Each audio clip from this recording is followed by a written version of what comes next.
본 방송에서 제공하는 부동산 정보는 투자 판단에 대한 조언입니다. 방송에서 제공하는 부동산 물건의 가치, 가격 상승 및 가격 하락에 대해서는 방송사에서 보장하지 않습니다.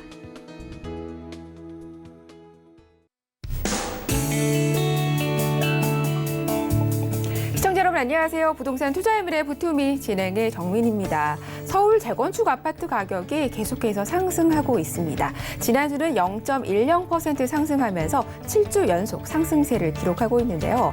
3기 신도시 확정으로 불안 요소가 제거되고 급매물이 소진되면서 추격 매수세가 이어지고 있기 때문으로 분석하고 있습니다. 참고하시길 바랄게요. 자, 부투미 오늘도 1시간 동안 힘차게 달려보겠습니다. 방송 보시면서 부동산에 관련된 궁금증 있으시면 언제든지 저에게 문자 전화 주시면 되겠습니다. 번호 한번 고지드릴게요. 02-3153-2663번 그리고 문자는 013-3366-0110번입니다. 자, 부동산 투자의mir의 부투미 오늘도 힘차게 시작합니다.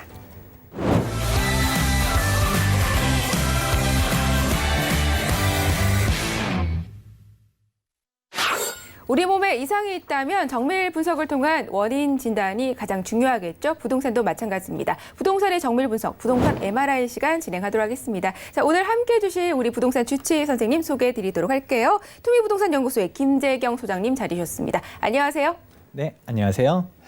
당신의 부동산 주치 김재경 소장입니다. 오락가락하는 부동산 정책에 따라서 부동산 투자 상품도 어떤 걸 투자해야 될지 정말 바뀌게 되게 되는데요.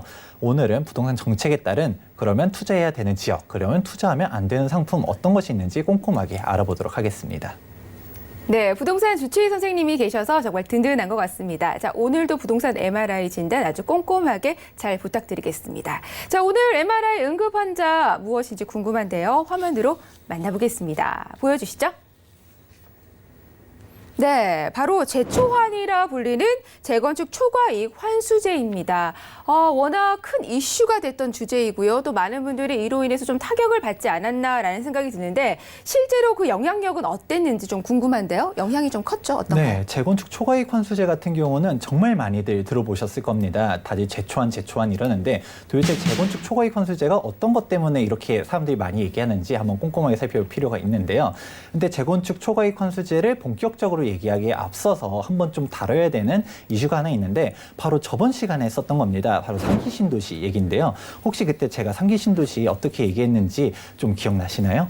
그럼요. 기억이 나죠. 3기 신도시가 이제 확정이 되면서 서울의 수요를 좀 잡는다기보다는 오히려 경기도와 수도권의 수요가 좀 분산되지 않나라는 말씀을 좀 해주셨거든요. 그게 맞죠? 네, 맞습니다. 핵심은 경기도권에 이제 30만 가구를 공급한다라고 했을 때 이제 서울에 살고 있는 사람들이 이전을 한다기보다는 결국 경기도권 내에서 이제 수요가 분산되는 효과를 가져올 것이다. 이런 얘기를 했습니다. 결국 경기권에 뭐 예를 들어 30만 가구 더 늘어나게 되면 오히려 통근 경기도권의 출퇴근도 더 어려워질 거란 얘기도 했었고요.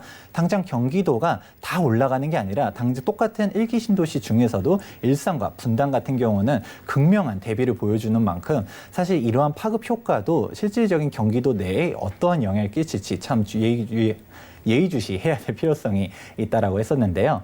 그러면 사실 현실적으로 봤을 때는 그럼 이러한 영향이 왜 생기냐라고 하면 사람들이 신축 아파트를 단순히 짓는다라고 해서 경기도를 가느냐라고 하면 그렇지 않다라는 것이죠. 네. 결국 사람들이 원하는 거는 서울의 역세권, 이런 위치 좋은 곳에 있는 신축 아파트를 원한다라고 정리할 수가 있습니다. 그러다 보니까 단순히 무작정 짓는 게 중요하지 않는다라는 얘기를 했었죠. 네, 그렇습니다. 또 기억이 납니다. 그리고 저희가 오늘 재건축 초과이익 환수제를 설명하는데 일단 3기 신도시 말씀을 해주신 걸 보니까 정말 이 부동산은 유기적으로 얽혀 있다라는 생각 또 다시 한번 하게 되고요. 이 수요. 그렇다면 저는 또 궁금한 게 서울에다가 신축 아파트를 좀 많이 짓게 되면 이런 문제는 좀 해결이 되지 않을까라는 생각도 드는데요. 자, 여기서 제가 한 가지 좀 질문을 드릴게요. 서울 같은 경우에 신축 아파트를 지으면 얘기하셨던 것처럼 해결이 될 수가 있겠죠. 근데 네. 서울에 빈 땅이 있을까요, 없을까요? 없죠. 지금은 뭐 들어설 자리가 없다고 들었습니다. 그렇죠. 뭐 서울 같은 경우는 전통적인 이제 구도심이기 때문에 이제 이미 개발될 만큼 됐었습니다. 근데 더 이상 지을 빈 택지가 없기 때문에 그러면 여기를 아파트를 지으려고 하면 어떤 방법이 있느냐 하면 재개발 그리고 재건축밖에 없다라는 것이죠. 아, 그렇군요. 역시나 이게 답인 것 같습니다. 신축 아파트를 공급을 하면 되지만 이미 지금 포화 상태에 있기 때문에 그 해결 방법이 바로 재건축과 재개발이다라는 있다라는 말씀인데요. 이 재건축과 재개발 조금 비슷한 용어이긴 하지만 결국은 다르다라는 내용은 좀 다르잖아요. 이 구체적인 설명을 시청자분들께 좀 정리를 해주시죠. 네, 재개발과 재건축 이렇게 알고 나면 정말 쉬운데 사실 좀 잘 혼돈하시는 분들도 많습니다. 제가 간단하게 정리를 해드리겠습니다. 보통 재건축하면 아파트를 다시 개발을 해서 신축 아파트를 짓는 게 재건축이라고 보통 얘기하고요. 재개발 같은 경우는 이제 뭐 단독이라든지 빌라, 연립 이걸 갖다 부시고서 다시 짓는 게 보통 재개발이라고 얘기합니다. 물론 법적으로는 그렇게 간단하진 않습니다. 뭐 법적 용어를 봤을 때는 이제 노후 불량 건축물들이 있는데 주변 환경이 열악하면 재개발, 그리고 양호하면 재건축 이렇게 나눠져 있지만 우리가 쉽게 이해하기에는 아파트를 다시 지으면 재건축이다 이렇게 이해하는 게 좀 편할 것 같습니다. 네, 그렇군요. 아주 간단하게 좀 비교할 수 있는 방법을 설명을 해주셨습니다. 그래서 여러 가지 우리가 깜짝 놀랄 만한 변화가 있다라는 건 아마 재개발인 것 같아요. 우리가 좀 여러 번 좀 설명을 드렸고요. 아파트가 다시 지어지는 것 재건축이라고 보시면 될 것 같습니다.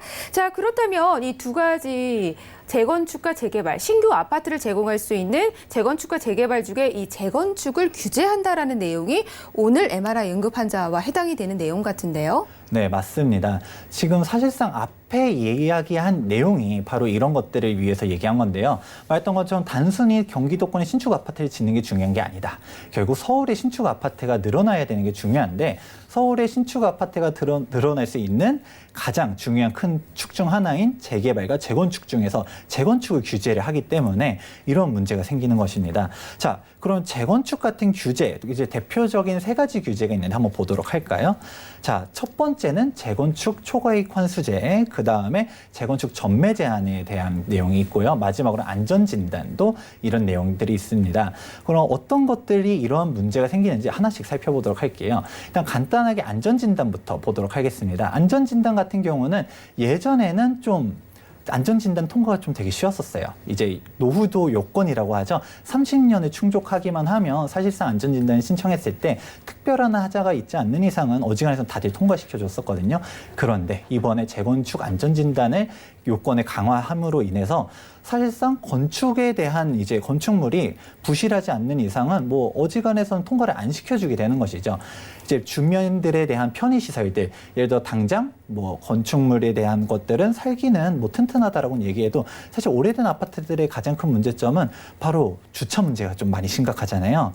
그렇다면 이런 주차난 이런 부분도 예전에는 좀 비중이 높았었는데 지금은 이런 삶에 대한 부분들보다도 건물에 대한 말 그대로 노후도 이제는 튼튼하냐, 진짜 무너질 것 같냐 이런 거에 따라서 특별한 하자가 있지 않는 이상은 안전진단 통과를 안 해준다. 이거가 되게 좀 크다라고 할 수 있습니다. 네, 그렇군요. 여러 가지, 세 가지 지금 규제 중에서 안전진단 강화에 대한 설명을 좀 해주셨습니다. 사실은 누구나 다 신축 아파트에 살고 싶을 것 같아요. 요즘 신축 아파트는 워낙 잘 지어졌기 때문에 또 노후화된 아파트 같은 경우는 말씀 주신 것처럼 주차난이 굉장히 심하고 좀 여러 가지 환경적인 요인 때문에 많은 분들이 좀 안타깝게 생각하시는 분들이 많은데요. 안전진단 강화가 규제 중에 하나로 꼽아주셨습니다. 자, 그렇다면 이번에는 오늘 다뤄야 될 주제죠. 바로 재건축 초과이익 환수제인데요. 이 부분에 관해서 보다 더 집중적으로 좀 설명을 부탁드릴게요. 네, 사실 안전진단 강화 자체는 하나의 이제 뭐 핵심 규제 중 하나라고 할 수 있지만 가장 대표적인 게 바로 재건축 초과이익 환수제입니다. 일명 재초환이라고들 많이 부르는데요. 이게 도대체 얼마나 어마무시한 건지 한번 다음 표를 보시도록 하겠습니다. 지금 이걸 보게 되면 지금 재건축 초과이익 환수제에 대해서 국토부에서 시뮬레이션 한 겁니다. 보게 되면 서울 평균 한 3억 6천만 원 정도를 재건축 초과이익 환수제에 부담을 한다. 그리고 강남 같은 경우는 많게는 8억도 넘게 재건축 초과이익 환수제를 부담하겠다라고 하는데 도대체 어떻게 이렇게 많은 부담금이 나오냐?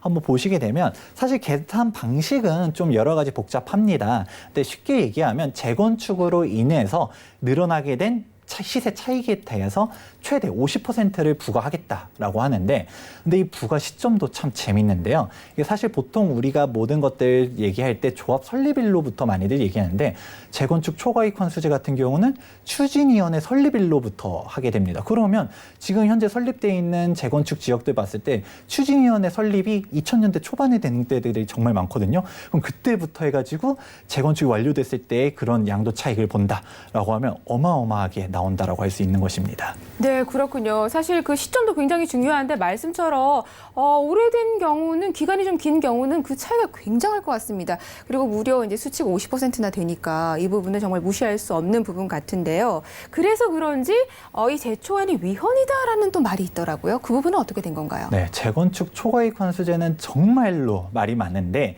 이게 이 위헌이라는 얘기를 들어보시면 진짜 이 재건축 초과이익 환수제 얼마나 타격이 클 것 같은지 더 절실하게 들어올 것 같습니다. 일단 논란이 크게 되는 거는 세 가지가 됩니다. 일단 가장 첫 번째 같은 경우는 미실현 이익에 대한 과세다. 이런 부분이 참 논란이 많이 되고 있는데요.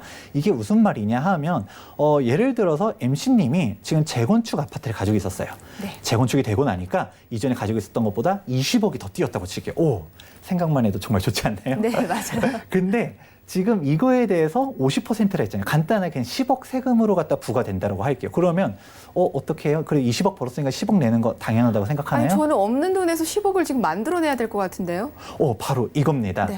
뭐냐면 우리가 세금 같은 경우는 가장 원칙이 일단 소득이 있는데 세금이 있다라고 보통 얘기를 하죠. 네. 근데 우리가 양도소득세다라고 하면 내가 5억에 사서 10억에 팔았다. 그럼 5억에 대한 양도 차익에 대해서 세금을 내는 거잖아요. 근데 이거는 내가 아직 팔질 않았어요. 팔지 않고 가만히 가지고 있었는데 너 20억 올랐으니까 10억 세금 내라고 하면 이 10억이 하늘에서 뚝 떨어지나요? 없는 돈을 가지고 하다 보니까 내가 돈이 없다라고 하면 오히려 아파트를 입주하려고 가지고 있었는데 이 아파트를 팔아가지고 세금을 내야 되는 그런 어이없는 상황이 나타날 수가 있다는 것이죠. 이게 바로 미실현 과세가 문제다 이런 얘기들도 있는데 문제는 이게 사실 세금을 냈다라고 또 칠게요. 그러면 국토교통부 아니면 정부에서 너 이거 아파트 평가액이 뭐 40억이니까 이거에 따라서 평가 금액을 생정했다고 칠게요. 근데 그때 세금을 냈어요. 네. 그러고 나중에 입주하고 살고 있었는데 한 2, 3년 지나고서 시세가 떨어졌다고 칠게요. 그럼 이거에 대해서 그러면 난 세금 40억을 잡고서 세금을 냈는데 이 세금 돌려주나요? 그게 또 아니라는 것도 문제라는 것이죠. 이게 말하는 것 첫 번째 이제 위헌 소지가 된다, 또 말도 안 된다, 억울하다 이런 거의 첫 번째 요인이고요.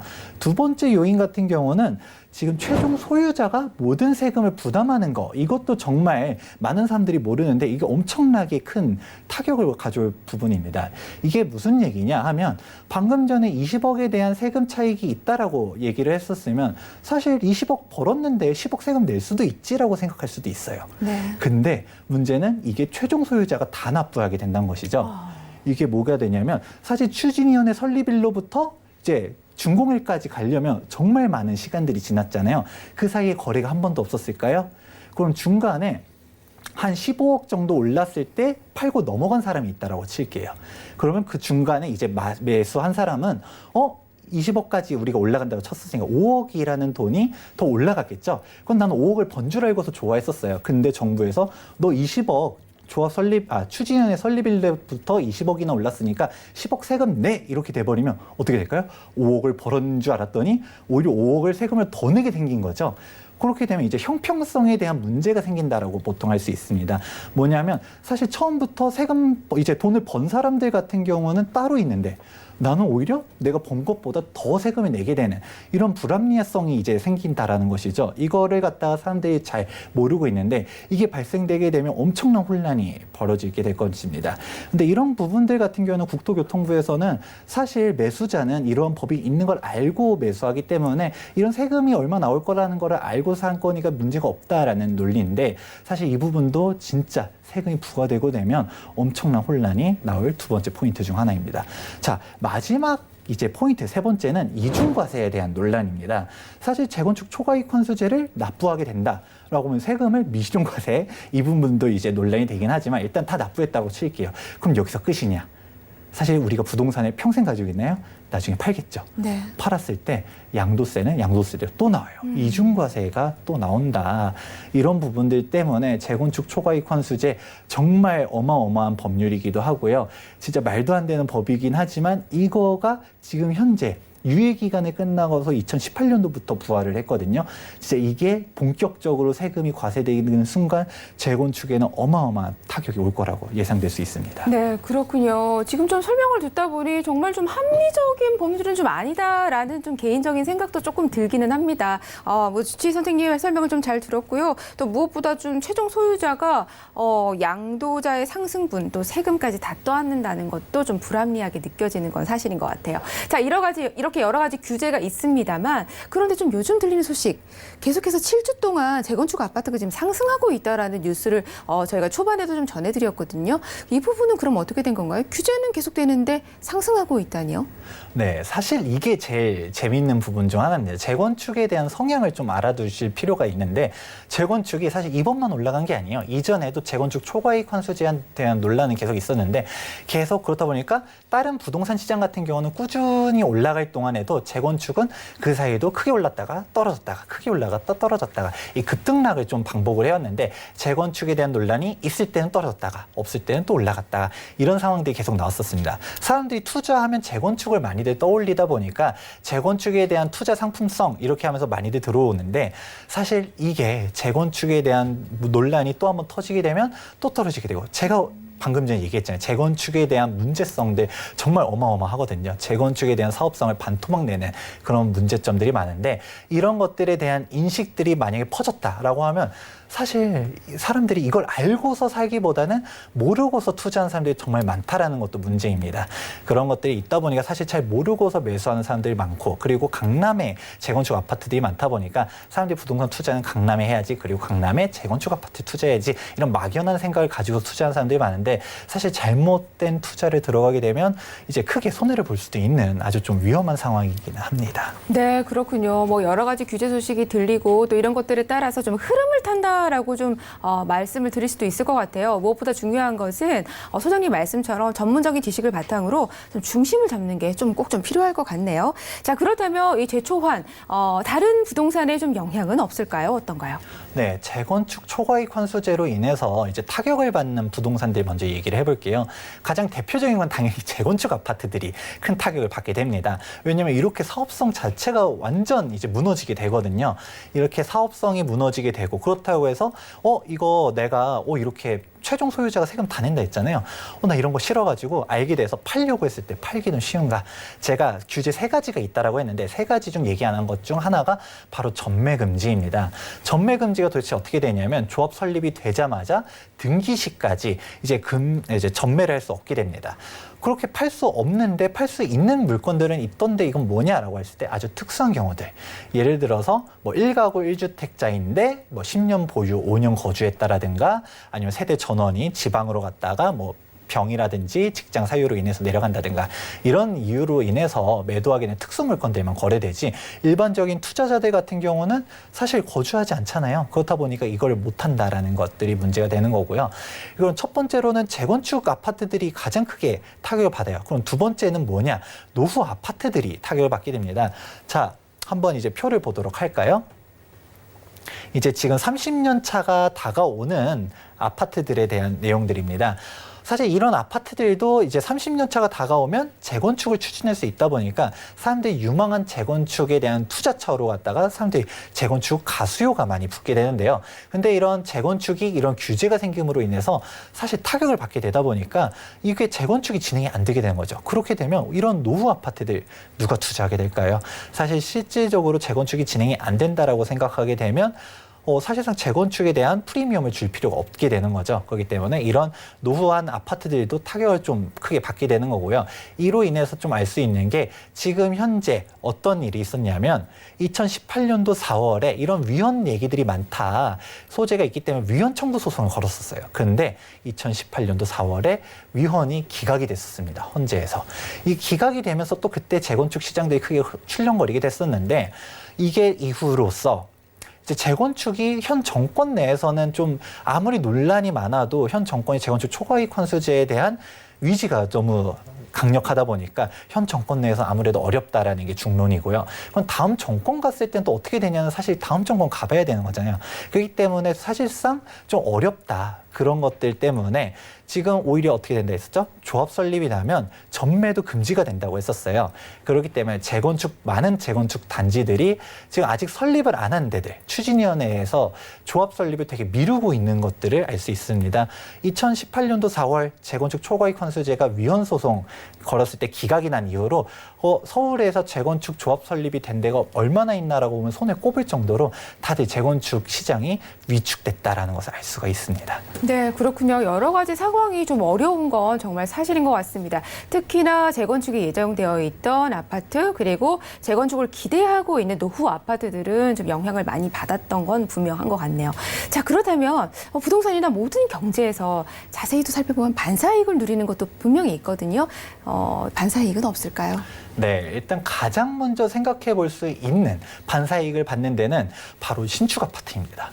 이게 왜냐하면 생각하면 바로 정답이 나옵니다. 왜냐하면 우리가 신축 아파트들에 대한 수요는 사실 존재하죠. 누구나 신축 아파트에 살고 싶잖아요.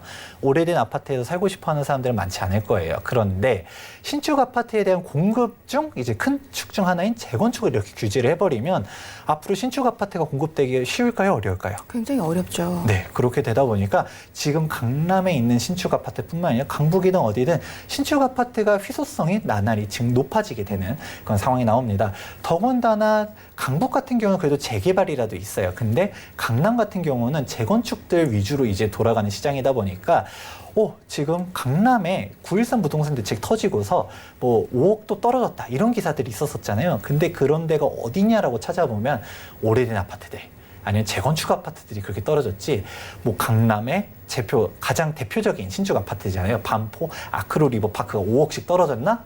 살펴보면 그렇게 안 떨어졌다는 것이죠. 사실 실질적으로 강남에 있는 신축 아파트에 대한 수요는 오히려 공고화되는 그런 상황이 나타나게 되는 것입니다. 네, 그렇군요. 그렇다면 계속해서 신축 아파트의 희소성은 굉장히 커질 것 같아요. 그렇다면 신축 아파트들을 우리가 공급받을 수 있는 루트는 재개발밖에 없을 것 같은데요. 그런가요? 그렇죠. 방금 전에 MC님이 얘기해 주신 것처럼 재개발, 재건축이 서울의 신축 아파트를 공급해주는 루트라고 했잖아요. 근데 재건축을 꺾어 놓다 보니까 가장 반사이익을 받는 게 바로 재개발입니다. 지금 서울 시내 정비 사업들이 쭉 있는데 지금 재건축들이 이제 진행이 잘 안 되다 보니까 재개발이 이제 향후 신축 아파트 공급으로서 유일한 투자처가 되게 돼버리는 건데요. 왜냐하면 지금 방금 전에 있는 신축 아파트도 희소성이라든지 반사이익을 받는다라고 했지만 앞으로 5년 뒤, 10년 뒤가 되면 이것도 지금은 신축이라고 부르지만 향후 10년 뒤에는 신축이라고 부를 수 없는 상황이 되잖아요. 그럼 그때 있는 신축 아파트 프리미엄을 재건축이 아닌 재개발이 독점을 하게 되는 그런 상황이 되게 됩니다.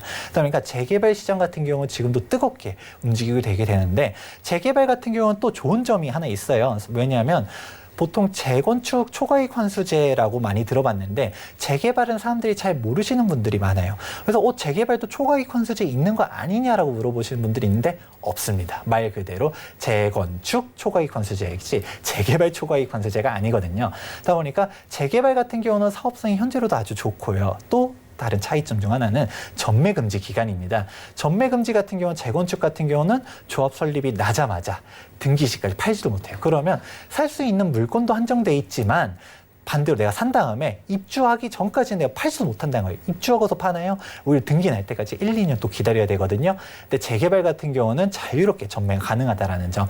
물론 파리 부동산 대책 나오면서 규제가 하나 나오긴 했습니다. 한번 보시게 되면 조합원 지위 양도 금지에 대해서 재개발도 있긴 합니다.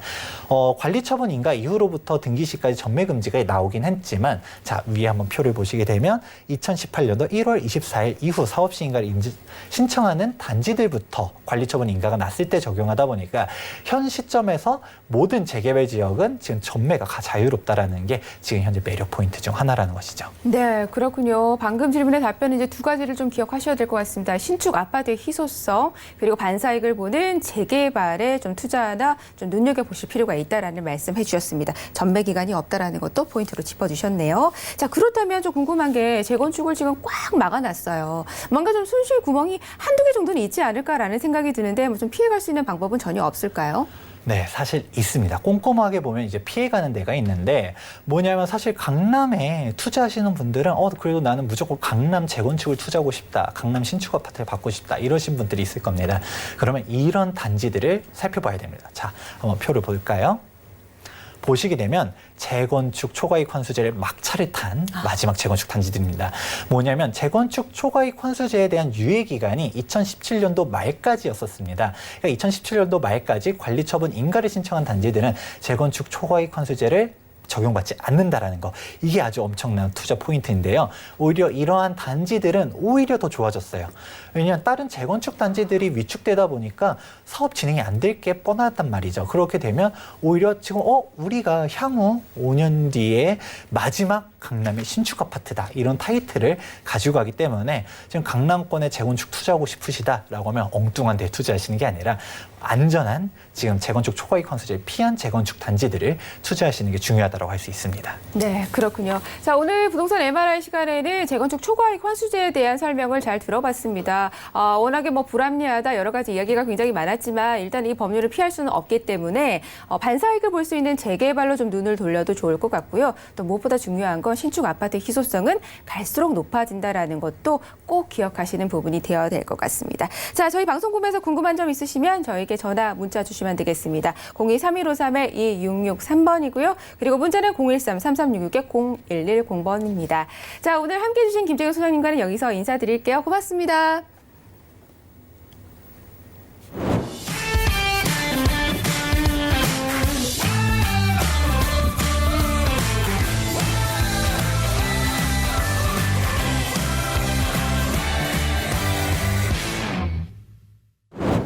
여러분은 지금 부동산 투자의 미래와 함께하고 계십니다. 저희가 방송을 통해서 다양한 정보를 제공해드리고 있습니다. 저희가 제공해드리는 정보는 투자 판단에 대한 참고 자료일 뿐입니다. 해당 부동산의 가치나 상승 하락은 보장하지 않는다는 점 기억해 주시면 감사하겠습니다. 자, 이번 순서는 실제 부동산 지역 현장에 근무하시는 전문가를 모시고 해당 지역에 대해 아주 꼼꼼한 설명을 들어보는 부투미 파트너 시간 이어가도록 하겠습니다. 자, 오늘 함께해 주실 파트너님 소개해드리도록 할게요. 투미 부동산 컨설팅의 정수현 파트너님 자리 주셨습니다. 안녕하세요. 시청자 여러분 안녕하십니까. 투미부동산 컨설팅 용산마스터 정수현입니다. 지난 1회차 방송에 이어서 두 번째 시간인데요. 지난 1회차 제가 소개해드린 용산개발 총정리 방송 이후로 정말 많은 분들께서 전화 상담해 주셨고 직접 투자 상담 또한 드렸습니다. 오늘 또한 알차고 정말 재미있는 정보로 최선을 다해 제공드릴 수 있도록 하겠습니다.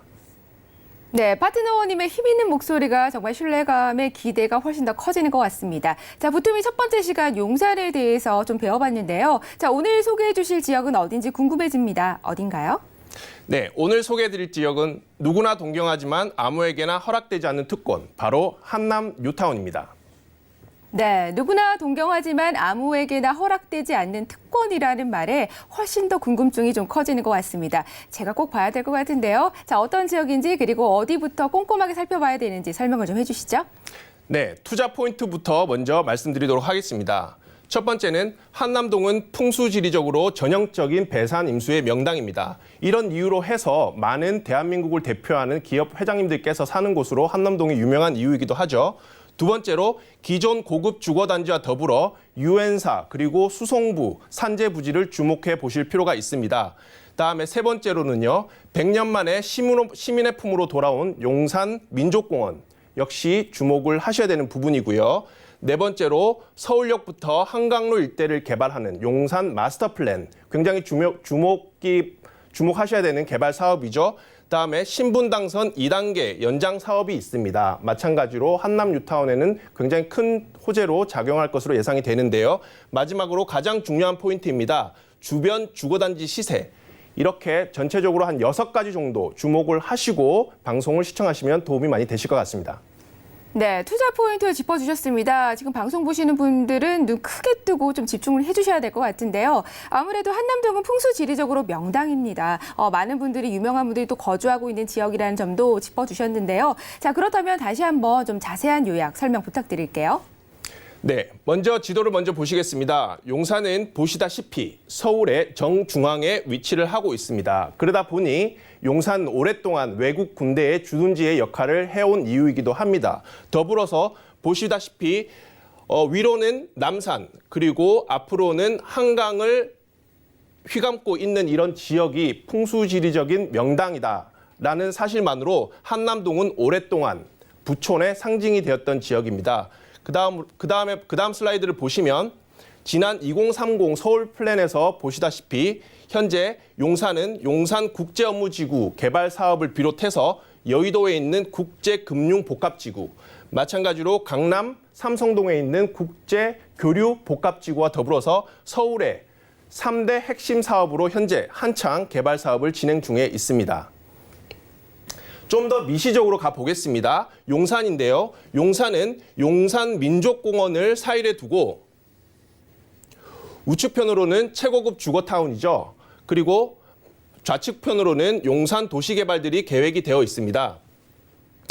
최고급 주거타운에 대해서 먼저 말씀을 드리면 아까 앞서서 제가 설명드린 대로 한남동 고급 주거 지역을 들 수 있고요. 그다음에 한남 더힐, 아파트계의 명품이라고 불리우죠. 마찬가지로 나인원 한남이 있습니다. 나인원 한남은 올 연말에 입주를 앞두고 있는 고급 아파트이고요. 한남 더힐 같은 경우는 얼마 전에 이슈가 되었죠. 김태희 씨와 B 씨가 42억 3천만 원에 각각 거래를 한 사례가 있습니다. 그만큼 굉장히 명품 아파트로 각광받는 주거지이고요. 마찬가지로 각계 유명 인사들이나 연예인들이 많이 거주한다고 알려져 있는 유엔빌리지가 바로 인접해 있습니다. 그리고 오늘 제가 설명해 드릴 한남 뉴타운이 위치를 하고 있습니다. 이 부분들을 중점적으로 눈여겨보시면 좋을 것 같고요. 좌측편에 있는 용산 마스터 플랜을 비롯해서 각계의 지금 현재 진행 중에 있는 도시 개발 계획들을 좀 더 세부적으로 살펴볼 수 있도록 하겠습니다. 자, 제가 지난 첫 시간에 방송드린 전체 용산구 주요 호재들입니다. 전체적으로 제가 약 17개 정도의 호재를 제가 정리를 해드렸는데요. 오늘은 제가 이 중에서 갈목할 만한 굵직한 것들만 간단하게 말씀드리겠습니다. 첫 번째로 용산민족공원이죠. 네, 용산의 한가운데 위치하고 있습니다. 약 100만 평 규모의 굉장히 큰 규모의 용산공원이 위치를 하고 있고요. 역사적으로도 굉장히 중요한 가치를 지니고 있고 앞으로도 주거 환경을 굉장히 업그레이드를 시킬 용산공원이 위치를 하고 있고요. 두 번째는 국제업무지구입니다.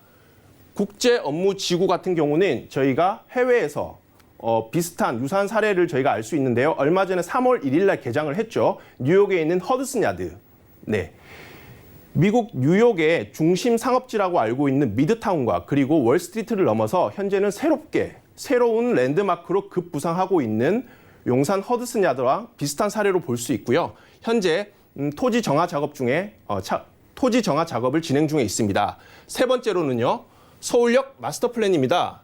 지난 2018년 8월 달에 아시다시피 서울시장께서 발표를 했다가 서울 집값의 상승을 부추긴다는 이유로 잠시 보류가 되었습니다. 서울역 마스터 플랜 같은 경우는요. 크게 세 가지 사업으로 나뉘어지는데요. 첫 번째가 북부 역세권 개발 사업. 얼마 전에 롯데에서 시공권을 9천억 원에 낙찰을 받아서 현재 한창 진행 중에 있고요. 두 번째로는 서울 역사 개발입니다. 현재 환승 시스템을 가지고서는 사실 추후에 12개 노선까지 개편이 되는데요. 12개 노선을 소화를 하기에는 역부족입니다. 그런 부분 때문에 서울 역사 개발이 현재 계획이 되어 있고요. 그리고 가장 중요한 서울역에서부터 용산역까지 이르는 이 철도 라인을 지중화하는 사업입니다. 이렇게 세 가지로 구성이 되어 있고요. 네 번째로 주목을 하셔야 되는 부분은 GTX A 노선과 B 노선 그리고 신분당선입니다. 마찬가지로 용산에서 주목하셔야 될 부분은 캠프킴, 유엔사, 수송부 이렇게 세 가지의 산재 부지가 있는데요. 이 개발 사업을 중점적으로 보셔야 될 필요성이 있습니다. 왜냐하면 이 개발 사업들이 향후적으로 용산의 어떤 랜드마크의 역할을 할 것이고요. 특히나 오늘 설명드릴 이 한남 뉴타운과 입지적으로 유엔사와 수송부 부지는 가깝게 위치하고 있기 때문에 저희가 좀 더 유심히 지켜봐야 될 부분입니다. 더불어서 동부 이촌동, 서빙고동, 그다음에 서부 이촌동 이렇게 재건축 사업이 현재 한창 진행 중에 있고요. 마찬가지로 서울역부터 용산역을 아우르는 용산 지구단위 계획구역 들에는 10여 개의 특별 계획구역으로 구성이 되어 있습니다. 이러한 개발 계획 또한 꼼꼼하게 저희가 살펴볼 필요가 있습니다. 여기까지 제가 간략하게 용산 개발은 정리를 해드리겠습니다. 네, 용산 지역은 입지적으로 굉장히 훌륭한데요. 거기에다 주요 호재 소식들이 정말 많은 것 같습니다. 호재 소식이 많다 보니 투자하기로는 정말 가치가 높지 않을까라는 생각이 드는데요. 또 한남 뉴타운 주변으로 고급 빌라 단지도 좀 눈에 띄는 것 같습니다. 자, 그러면 오늘 주목할 만한 한남 뉴타운에 대해서 보다 더 자세한 설명 부탁드릴게요. 네, 한남 뉴타운입니다. 먼저 입지를 먼저 보시겠습니다. 부동산 투자에 있어서는 입지가 가장 중요한 포인트죠. 한남 뉴타운의 입지를 먼저 살펴보겠습니다. 일단 위치는 서울특별시 용산구에 위치를 하고 있고요. 동쪽부터 보시겠습니다. 아까 앞서 말씀드린 대로 한남 뉴타운을 기준으로 해서 동쪽에 현재 한남 더힐 아파트계 명품이라고 제가 말씀드렸습니다. 네, 마찬가지로 올해 입주를 앞두고 있는 나인원 한남 같은 경우는 현재 4년 임대 후 분양입니다. 그렇다 보니 현재 임대 보증금만 약 40억 원에 육박합니다. 그럼에도 불구하고 5.5대 1이라는 경이로운 경쟁률을 보였고요. 마찬가지로 앞서 말씀드린 대로 연예인들이나 각계 유명 인사들이 많이 거주한다고 알려져 있는 유엔빌리지 또한 바로 인접해서 위치를 하고 있습니다. 서쪽을 보시겠습니다. 서쪽은 용산민족공원이 바로 위치를 하고 있죠. 그리고 마찬가지로 제가 강조해 드렸습니다. 유엔사 부지와 수송부 부지. 자, 유엔사 부지는 얼마 전에 11건설에 낙찰이 됐습니다. 평당 6,700만 원이라는 어마어마한 금액에 낙찰이 되었는데요. 이 부지가 곧 올 가을에 일반 분양을 계획을 하고 있습니다. 과연 얼마의 일반 분양이 될 건지에 대한 귀추가 주목되는 부분입니다. 마찬가지로 수송부 부지 또한 굉장히 중요한 입지적인 자리를 가지고 있습니다. 이 부분을 좀 더 중점적으로 보실 필요가 있고요. 다음에 남쪽을 보시겠습니다. 한남 뉴타운의 남쪽은 한강을 넘어서 반포와 압구정을 바라보고 있습니다. 대한민국 부동산의 1번지죠. 네, 반포와 압구정을 바라보는 입지를 가지고 있고요. 북쪽을 보시면 북쪽은 남산과 그리고 앞서 말씀드린 대로 대한민국을 대표하는 기업 회장님들이 사는 곳으로 유명한 한남동, 이태원이 위치를 하고 있습니다. 이렇게 입지를 먼저 보시겠습니다. 네, 부동산은 첫째도 입지, 둘째도 입지라고 하는데요. 왜 한남 뉴타운을 황제 뉴타운이라고 부르는지 알 것 같습니다. 정말 입지의 장점이 굉장히 큰 한남 뉴타운이 아니었나라는 생각이 듭니다. 자, 그러면 각 구역별 설명을 좀 부탁드릴게요. 현황이 어떤지 궁금한데요. 네, 한남 뉴타운 구역별 현황 말씀드리겠습니다. 한남 뉴타운은 전체적으로 5개 구역으로 이루어져 있습니다. 기존에 해제된 1구역을 제외하고 현재 총 4개 구역이 사업을 활발하게 진행 중에 있습니다. 총 면적은 약 25만 8천 평이고요. 총 건립 세대 수는 약 11,600세대입니다. 이 현재 지도에서 보시다시피 해제된 1구역과 더불어서 앞서 제가 강조드렸습니다. 유엔사 부지 그리고 수송부 부지와 더불어서 이태원 기존에 있는 상권까지 해서 주거 상업시설들이 형성이 될 것 같습니다. 다음으로 한남 뉴타운의 메인 도로죠. 동서를 잇는 장문로와 그리고 남북을 잇는 보광로가 확정이 되었기 때문에 이런 인프라를 중점적으로 보시면서 구역별로 상세한 현황 한번 살펴보도록 하겠습니다. 먼저 2구역입니다.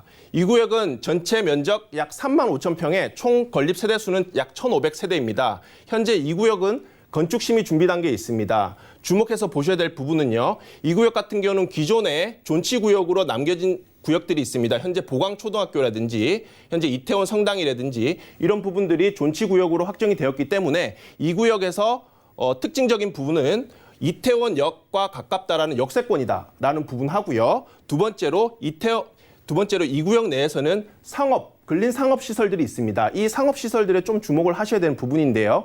이 구역의 개발 사업은 이 상업지구의 어떤 분양 실적에 따라서 향후 사업 수익이 결정될 것으로 예상이 됩니다. 3구역 보시겠습니다. 3구역은 전체 면적 약 11만 6천 평입니다. 건립 세대 수는 굉장히 많은데요. 약 5,800세대를 건립 예정 중에 있습니다. 현재 사업 진행 단계는요. 지난 3월 29일이죠. 사업 시행 인가를 통과를 했습니다. 한남 뉴타운 내에서도 가장 빠른 구역이고요. 그렇다 보니 현재 많은 국내를 대표하는 시공사들이 3구역의 시공권을 따내기 위해서 활발하게 각축전을 벌이고 있습니다. 그리고 3구역의 특징은요. 아무래도 사업 시행가를 통과를 하다 보니 매수 문의가 많다 보니 소액으로 투자할 수 있는 그런 소규모의 투자 물건은 찾아보기가 힘듭니다.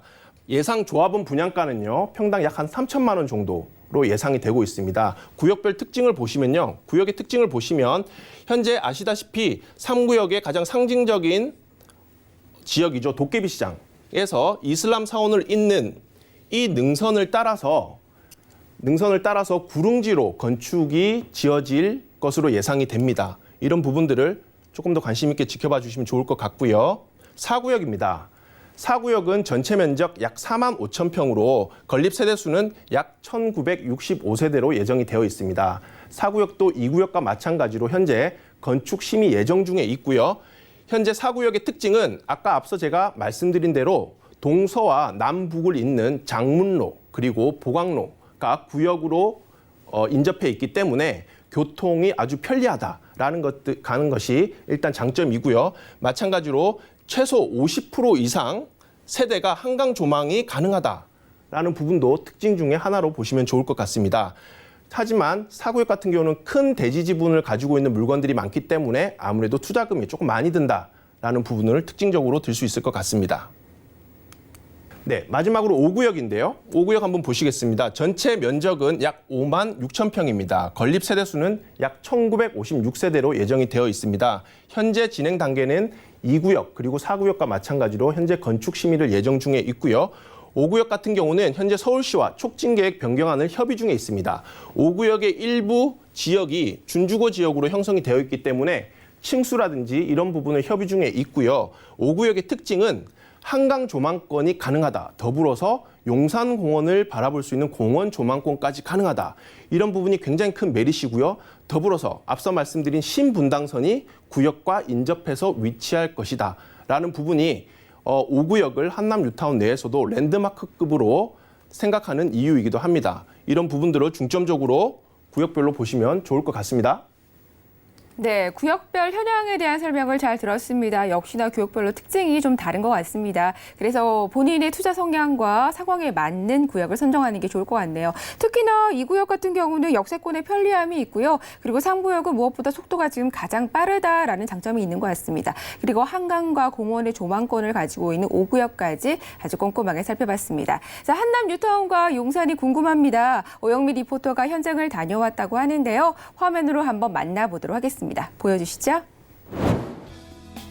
안녕하세요. 핵심 부동산 투자처를 찾아다니는 리포터 친절한 오영미 실장입니다. 오늘은 대한민국의 수도 서울특별시의 정중앙, 일명 황제 뉴타운이라고도 불리우는 한남 뉴타운에 직접 나와 있는데요. 남산을 등지고 한강을 바라보는 천혜의 명당인 배산임수의 지형을 자랑하고 있습니다. 전국적인 주목을 받고 있는 이곳 황제 뉴타운, 한남 뉴타운에 대해서 오늘 저와 함께 부동산 입지 정보 샅샅이 낱낱이 함께 가보시죠. 한남 뉴타운은 대한민국 상위 1%의 부촌을 대표하는 명품 주거단지인 한남동의 유엔빌리지, 한남더일, 그리고 준공을 앞두고 있는 나인원 한남과 인접해 있으며 한강 너머로는 대한민국 부동산 1번지인 압구정과 반포를 마주하고 있습니다. 좌측으로는 세계적인 자연유산으로 거듭날 100만 평 규모의 용산민족공원이 시민의 품으로 돌아올 준비를 하고 있고, 또한 단군 이래 최대 개발 사업이라 불리우는 용산국제업무지구, 이 100층 이상의 랜드마크 타워와 더불어 약 20여 개의 초고층 빌딩들이 들어서게 될 텐데요. 한남 뉴타운이 완성된다면 용이 멋지게 승천하듯 그 미래 가치가 더욱 돋보일 것입니다. 지금은 해제된 한남 1구역은 개성 있는 상권으로 한창 변화의 중심에 있습니다. 특히 이곳은 1조 552억이라는 매각 금액으로 이슈가 되었던 유엔사 부지가 올 가을 분양을 앞두고 있어서 인근 수송부 부지 매각 이슈와 함께 한남 뉴타운의 가치를 한층 더 끌어올릴 지역의 호재가 될 것으로 기대가 됩니다. 6호선 이태원역에서 한강까지 보강로 1km를 상업시설로 조성하여 분양 수익을 올릴 이 구역은 중소형 평형대로 구성될 것이기 때문에 젊은 부부들이 선호할 단지로 탄생될 예정입니다. 최근 사업 시행 인가를 득해 속도가 가장 빠른 한남 뉴타운의 대표주자 3구역은 현재 대형 건설사들의 치열한 시공사 선정이 눈길을 끌고 있습니다. 5천여 세대의 매머드급 단지인 만큼 블록별로 다채로운 컨셉의 단지가 조성될 예정으로 상상 그 이상을 보여줄 것입니다. 한남 4구역은 일반 분양 비율이 높다는 것이 큰 장점입니다. 구역 내의 보강로와 장문로는 한남 뉴타운의 남북과 동서를 가르는 주요 도로인 만큼 교통이 우수한 장점을 지니고 있습니다.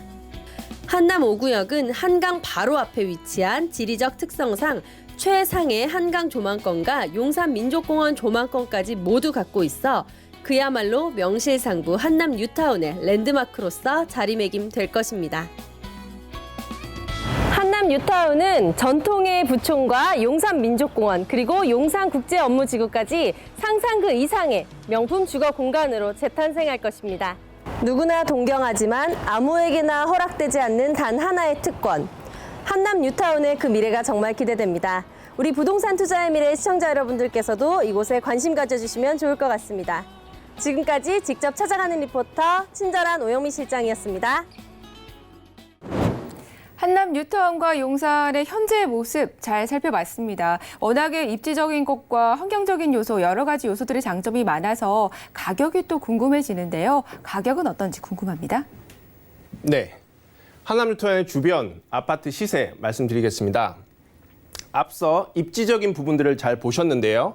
한남 뉴타운을 중심으로 해서 인근에는 일단 먼저 나인원 한남 말씀드린 대로 올 하반기 입주를 앞두고 있습니다. 현재 분양가는 75평 45억 7천, 80평대가 약 53억 7천에 현재 형성이 되어 있습니다. 그리고 더불어서 바로 인접해 있는 한남 더힐이죠. 아파트계의 명품 한남 더힐 얼마인지 보겠습니다. 65평 같은 평형은 현재 36억, 74평형의 경우에는 현재 42억을 호가를 하고 있습니다. 이런 부분들은 제가 국토교통부 실거래가를 중심으로 뽑은 가격이기 때문에 현재 어떤 그 부동산 매물의 호가나 이런 것들을 반영하지 않은 가격이고요. 더불어서 강을 한번 건너가 보겠습니다. 바로 맞은편이죠. 압구정 현대아파트 재건축을 앞두고 있는 압구정 현대아파트의 경우에는 30평형대가 약 24억, 40평형대가 약 29억 5천의 시세를 형성을 하고 있습니다. 반포를 한번 가볼까요? 자, 반포에 있는 아크로 리버뷰, 작년에 입주를 한 아크로 리버뷰 같은 경우는 33평형 25억 3천만 원에 거래가 되었습니다. 마찬가지로 36평형 같은 경우는 현재 28억의 호가를 가지고 있습니다. 자, 그 옆에 있는 반포의 현재 대장주죠. 아크로 리버파크. 가격을 한번 보시겠습니다. 30평형대 약 31억 원, 45평의 경우에는 약 34억 원이라는 금액으로 실거래가 되었습니다. 마찬가지로 옆쪽으로 한번 보시겠습니다. 자, 용산공원 아래쪽에 있는 동부 이촌동이죠. 현재 재건축이 한창 마찬가지로 활발하게 진행 중에 있고요. 이촌동 같은 경우는 현재 한강맨션이 재건축을 앞두고 있는데요. 37평의 같은 경우는 25억 5천만 원에 현재 실거래가 되었고요. 54평의 경우에는 약 34억 4천만 원에 실거래가 되었습니다. 바로 옆에 있는 얼마 전에 재건축을 했죠. 2016년도에 입주를 한 첼리투스 같은 경우는 50평형 단일평형으로 이루어져 있고요. 실거래가는 34억 5천만 원입니다. 이렇게 한남 뉴타운을 중심으로 아우르는 여러 아파트들의 시세가 굉장히 서울 중심 시세를 반영하듯 굉장히 고가의 가격으로 형성이 되어 있습니다.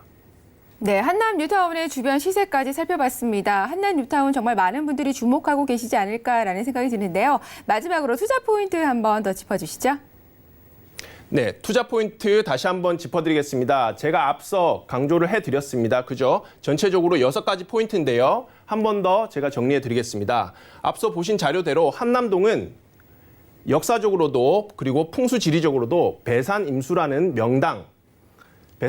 명당의 요소를 가지고 있기 때문에 오랫동안 부촌의 상징이 되어 왔습니다. 마찬가지로 기존 고급 주거단지와 더불어 유엔사, 수송부 부지, 네, 제가 말씀드렸죠. 유엔사 부지 같은 경우는 올 하반기 분양을 합니다. 그 분양가를 반드시 주목을 해 주시기 바랍니다. 그리고 세 번째로는 용산민족공원입니다. 용산민족공원은요, 일반적인 서울숲 공원이나 올림픽 공원과는 달리 국제적인 규모의 세계적인 문화유산으로 거듭날 준비를 현재 한창 준비를 하고 있습니다. 그리고 네 번째로는요, 서울역부터 한강로 일대를 개발하는 용산 마스터 플랜입니다. 용산 마스터 플랜은 여의도의 국제 업무지구와 삼성동의 국제 교류지구와 함께 서울을 앞으로 먹여 살릴 3대 핵심 사업으로 개발이 될 예정이고요. 마찬가지로 주목하셔야 될 부분입니다. 신분당선 2단계 신설 사업. 네, 주목을 해주시면 좋을 것 같고요. 제가 마지막으로 말씀드린 주변 시세 역시 주목해 주시면 좋을 것 같습니다. 네, 자세한 분석과 조언 감사드립니다. 한남 뉴타운에 대해서 좀 살펴봤는데요. 여러 가지 호재 소식과 서울의 중심인 용산구에 위치한다는 거 여러 가지 장점 많은 것 같습니다. 자, 오늘 마지막으로 해주실 말씀이 있다고 들었는데요. 예, 제가 오늘 드리고 싶은 말씀은요. 투자는 하는 것이 위험한 것이 아니라 안 하는 것이 더 위험하다라는 말씀을 드리고 싶습니다. 얼마 전에 9.13 대책 발표 이후로 시장은 안정세에 접어들었습니다. 하지만 근래 뉴스에서 보시다시피 강남 재건축을 중심으로 해서 강남 4구가 7주 연속 상승세라는 뉴스를 보셨을 겁니다. 지금 시장은 전방위적으로 많은 요인들이 부동산 가격을 다시금 부추기는 역할을 하고 있는데요.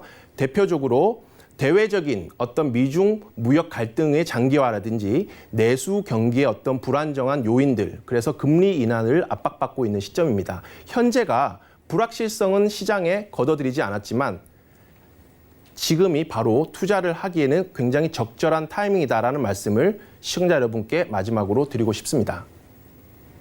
네, 투자를 하기에 지금이 가장 좋은 타이밍이라는 말씀 꼭 기억하시기 바라겠습니다. 자, 용산에 대한 궁금증 혹은 부동산에 관한 궁금증이 있으시면 저희 준비한 세미나 참여하시는 것도 도움이 되실 것 같습니다. 방송 보시면서 좀 아쉬운 점 있으셨다면 세미나 꼭 참여해 보시기 바랍니다. 세미나 안내 한번 드리도록 할게요. 2019년 6월 세미나 일정입니다. 6월 20일 목요일 오후 4시 반등이 시작되다라는 주제로 봉천 재개발 직중 분석 진행하겠습니다. 그리고 27일 목요일이고요. 미래는 용산과 비용산의 시대 한남 뉴타운에 대한 세미나 진행하도록 하겠습니다. 많은 참여 부탁드릴게요. 네, 오늘 좋은 말씀 해주신 정수연 파트너님과 인사 나누겠습니다. 고맙습니다. 네, 감사합니다. 네, 저희가 방송을 통해서 다양한 정보 제공해드리고 있습니다. 저희가 제공해드리는 정보는 투자 판단에 대한 참고 자료일 뿐입니다. 해당 부동산의 가치나 상승 하락은 보장하지 않는다는 점 기억해 주시면 감사하겠습니다. 자, 부투비 오늘 저희가 준비한 내용은 여기까지입니다. 저희는 다음 이 시간에 보다 더 알찬 내용으로 여러분 찾아뵐게요. 인사드리겠습니다. 시청해 주신 여러분 고맙습니다.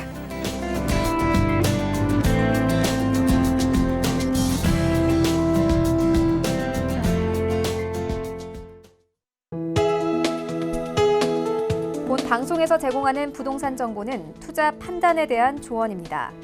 방송에서 제공하는 부동산 물건의 가치, 가격 상승 및 가격 하락에 대해서는 방송사에서 보장하지 않습니다.